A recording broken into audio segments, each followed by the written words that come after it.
Hello and welcome to this week's PA Pages how-to video.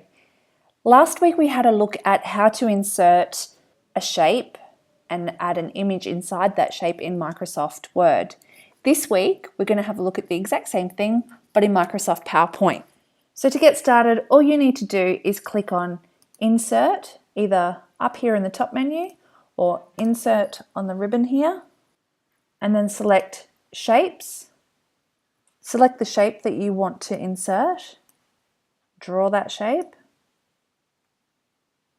and then once you've done that, all you need to do to create a circle image is click on Format Pane,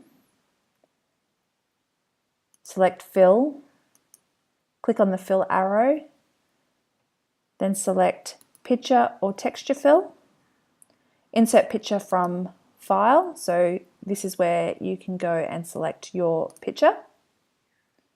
So I'll just find one that I've downloaded before and double click on that and it inserts into your file. So again, insert, shape, draw your shape, format pane, fill, picture or texture fill, and insert picture from file. So we'll just add that one and that inserts. So there you go, there's a nice easy little tip to make your images look a little bit more creative in Microsoft PowerPoint. If you have any questions or if there is something that you would like to see, please pop it in the comments section below. In the meantime, don't forget to subscribe. We'll see you next week. Bye for now.